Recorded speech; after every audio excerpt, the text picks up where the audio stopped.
That was all I wrote. Simple. Clear. The reply came fast, from my sister, LOL. You actually thought we'd miss Cabo for that? From my mother, don't guilt us. This trip's been planned for months. I stared at the screen, their words glowing like acid. My chest didn't hurt from the surgery yet. It hurt from this. I typed only, my mistake, and then I set the phone down, silent, calm, while something inside me hardened into steel. Hashtag family. The word used to mean safety. Growing up, I thought blood was thicker than betrayal. But I should have known better. My sister always believed she was the sun, and everyone else were planets orbiting her glow. My mother, her biggest worshiper, never told her otherwise. And me? I played the shadow, the quiet one, the one they leaned on when it suited them, ignored when it didn't. Still, I kept giving. Birthdays, bills, the small rescues no one ever thanks you for. Because I thought that's what family did, until the day I needed them. One ride home, 1 hour of their lives, and they couldn't spare it. Hashtag, it wasn't just neglect, it was contempt.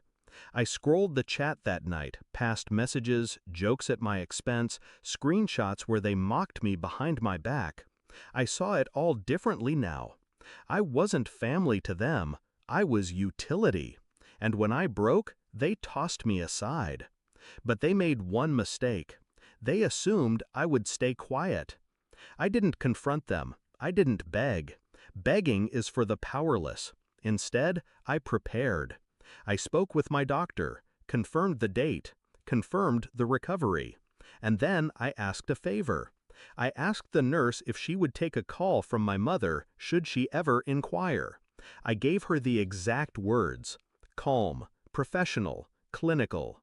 Meanwhile, I booked something else, a reservation in Cabo, under my name, in their same hotel, the suite next door to theirs. I wired the deposit without hesitation. This wasn't revenge in heat. This was precision. The morning of the 15th, they boarded their flight, cocktails and swimsuits packed, not a care in the world. I sent one last text before turning off my phone. Good luck in Cabo, I'll be fine. And then I checked into a different kind of hotel, sterile, white, humming with machines. The surgery was real, the risk, too. I felt the anesthesia pull me under, wondering if I'd wake. Hours later, I did.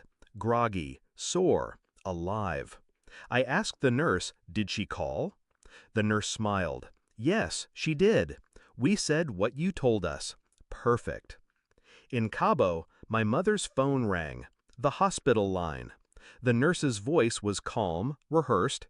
Your daughter came through surgery, but there were complications. She asked for you. She seems disappointed you're not here.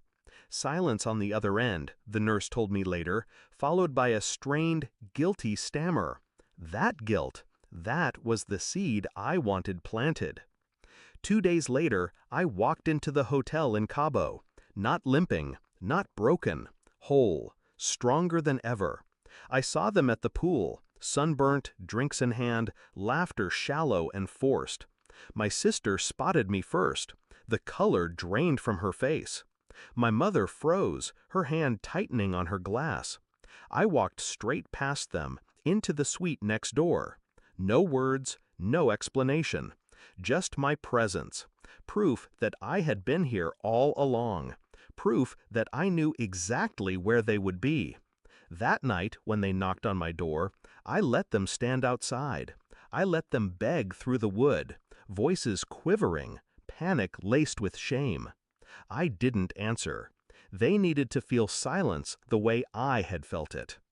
When we returned home, the story spread. My mother had abandoned her child during surgery. My sister laughed about it in text.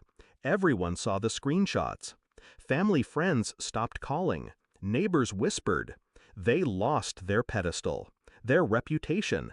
Their little empire of image and superiority crumbled in days. And me? I didn't raise my voice once. I didn't insult them. I simply let their own words bury them. That's the thing about betrayal.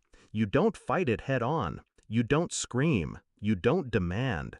You let it rot from the inside. You hold up a mirror and watch them choke on their own reflection. I gave them the chance to prove family meant something. They chose Cabo, and I chose clarity. Now they live with the weight of what they did, and I live free.